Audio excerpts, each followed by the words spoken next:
Welcome back to Washington Watch. I'm your host, Tony Perkins. So glad to have you with us for this special in-depth look at rethinking public education. And again, I want to put out the poll question that I raised earlier. As a parent, has the coronavirus and the shutdown in public education caused you to rethink education options for your children? If you'd like to participate in that, text the word radio to 53445. That number 53445. Text the word radio. I'll send you a link to the poll question. You know, many are anxious about sending their kids back to school amid the pandemic. In fact, I made reference to a recent AP poll. It's kind of interesting. Democrats don't want to send their kids back. Republicans ready to send them back. I think as a conservative, this is an opportunity to rethink public education. I mean, we're just talking with Kathy Roos about what's happening in the classrooms as it pertains to sex education. But also, my next guest points to the radicalization that is happening in public school classrooms. And I would go so far as to say what we see unfolding on the streets of America is a byproduct of public education. Joining now is Mary Rice Hasson. She is an attorney. She is also the Kate O'Brien Fellow at the Ethics and Public Policy Center. She has authored the book, Get Out Now, Why You Should Pull Your Child from Public School Before It's Too Late. Mary, welcome to Washington Watch. Thank you so much, Tony. Glad to be on. Let me start with that first point that you've made, that when one of the elements of the public school classroom is the radicalization of our children. Right. And we spend a lot of time talking about what's happening on the university campuses, and yet there's a really important survey that's done every year of college freshmen, and it's given to about 100,000 students right at the beginning of the year before they've really been exposed to the college environment and college classes. And it's from that we can look and say, what are they coming out of our public school system believing and thinking?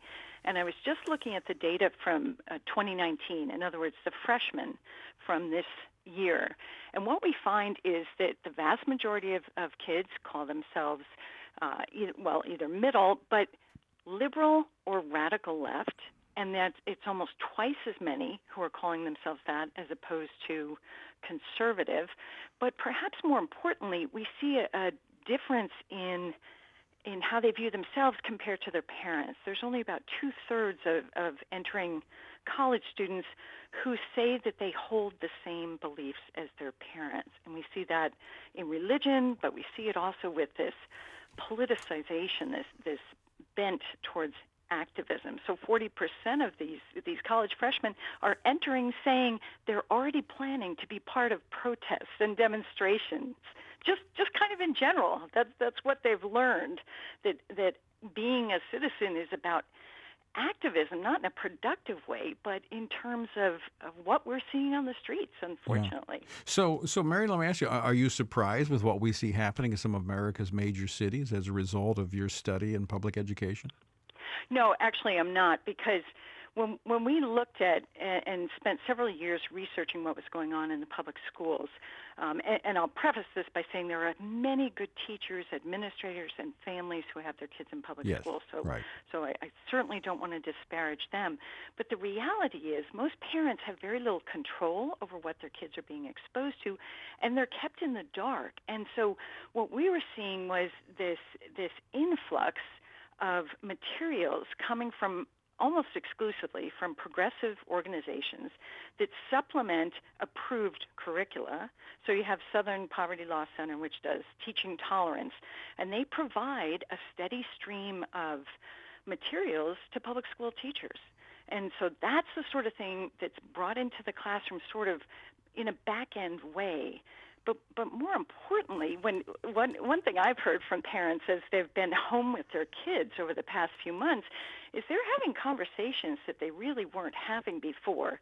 And they're realizing their kids have embraced this view of America as just a toxic country, a place that's fundamentally unjust, and they've just sort of absorbed what they've been taught. But that's radically different from the values and beliefs that their parents have been trying to instill in them. And we're going to talk about in a moment about what that's prompting parents to do in terms of rethinking their children's education and what options might be available for them. But I wanted to go a little bit deeper on that point, as you have, again, done research into the public education system. When did public education take this radical turn to the left? I mean, I'm a product of public education.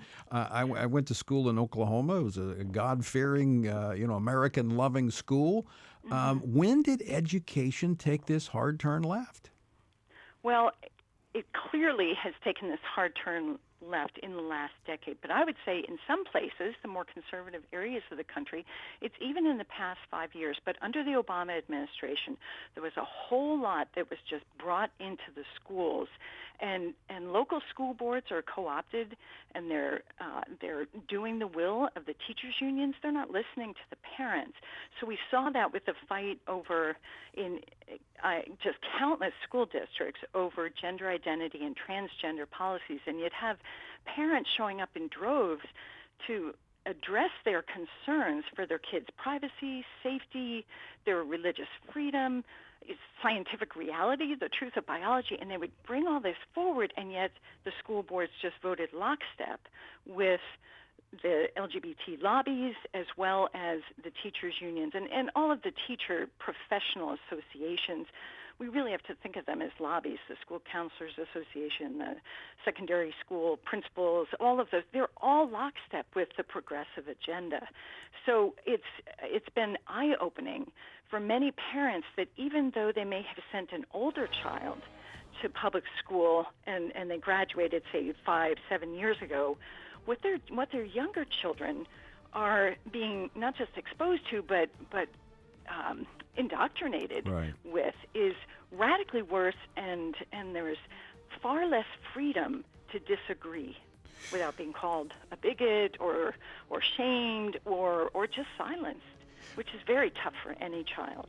Mary, we're up against a break. I want to ask you to hold on for just a second. Sure. We're going to come back because I want to finish this conversation and also talk about some alternatives for parents as they rethink what their children are being exposed to. Folks, don't go away. We're going to continue our conversation with Mary Rice Hasson on the other side of this break.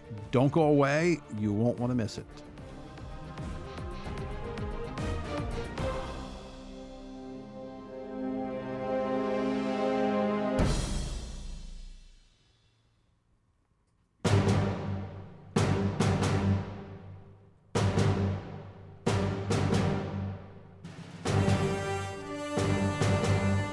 This is Washington Watch. I'm Tony Perkins, your host. So glad that you are with us as we're taking a deep dive into public education, rethinking public education.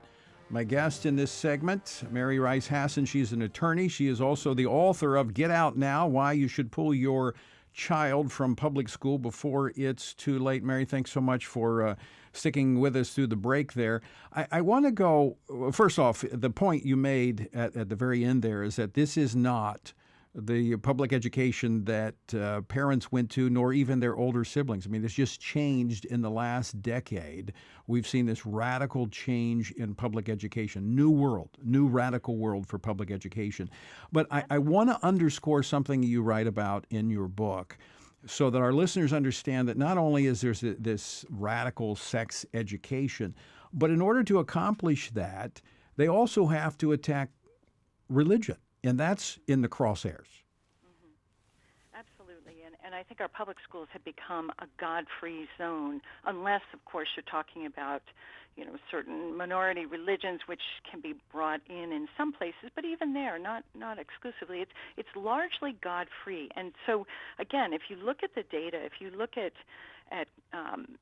young people who are just graduated, what we find is that a third of them are atheist, agnostic, or nothing. Again, coming out of high school. In other words, they've been living at home, they're surrounded by whatever faith their parents are bringing them up in, and yet still they're rejecting faith. So those numbers are twice as high as what their own parents' beliefs are. In other words, it's not that you have 8% of of parents who are professed atheists, and they're raising, 8% of our kids are atheists. It's not that at all. It's twice as high. So something's going on in the public schools that is just creating this negative perception towards faith, towards religion, and encouraging kids to put their faith in progressivism, in science as the ultimate authority, Google, but God's not part of those big question conversations, and that's having an impact. Now, Mary, you said you've had many conversations in the last few months with parents who are having conversations with their kids who are at home and distance learning, and they're actually looking at the curriculum, and they're being exposed to some things that their kids are exposed to on a regular basis, and they're rethinking the whole public education equation. What are you hearing? Well, I'll give you an example. I was talking with one woman who, in her public school district, the kids no longer have books that they take home. So she is a parent who's working all day, and then she can't sit down with her child and help her child do homework if the child has homework, but she has very limited opportunity to see what the child's even being taught. So in this lockdown, she had a different opportunity to see what was coming through, and just was appalled, both in terms of the politicized slant, but also the way it was undermining the values that she and her husband were trying to instill in the kids. And so here's the thing I would encourage parents to realize is, there's no do-over on childhood. You get one chance. And while this is an opportunity to step back and say, how can I help my child flourish, both in terms of faith, intellectually, in terms of healthy relationships, in terms of a strong patriotism? How can I help my child flourish? And so I really think this is a moment when we can say to the government, let the money follow the child. Let parents decide what the best educational option for their children will be. And that's what I'm hearing from parents who I never thought would ever consider taking their kids out of the standard public school system they're fed up, and they realize there are so many more options. There's creativity happening as parents are figuring out, how are we going to do this? Yeah, Can we get together with a small group or what? There are many options. It's not as difficult as you might think. We can attest to that as a homeschool family. And we're going to explore some of those options here coming up in just a moment. But I want you to underscore for our listeners what you see based upon the data, not emotional appeal, although that's important. The data, the urgency at this moment of what our children need and what they're being exposed to and what we need to do as parents. So I think one of the things we haven't really talked about very much is just the promotion of gender ideology through the schools, and especially in light of the recent Supreme Court decision that is giving employment protections to gender identity, in other words, transgender identified persons. When we look at the data, what we're seeing is a spike in the number of kids who are identifying as LGBT, but really in terms of non-binary, transgender, genderqueer, just all these different identities. So one of the things that parents need to keep their eye on is that if you're a person of faith, this is going to be contradictory to what we believe about the human person. Right. But even just from a plain old human being standpoint, this is deeply destabilizing to kids when they go to school and they show up and someone tells a little girl, there's no such thing as girls. You could be, it's however you want to identify. That's deeply destabilizing. And so that's one thing for parents to keep their eye on, because so much of that has just been pushed through the system in the past, particularly in the past 5 years, and it's only going to get worse. Mary, we're going to have to leave it there. We're out of time again. I want to thank you for joining us, and we are certainly going to revisit this topic. Thanks so much for joining us. Thanks so much.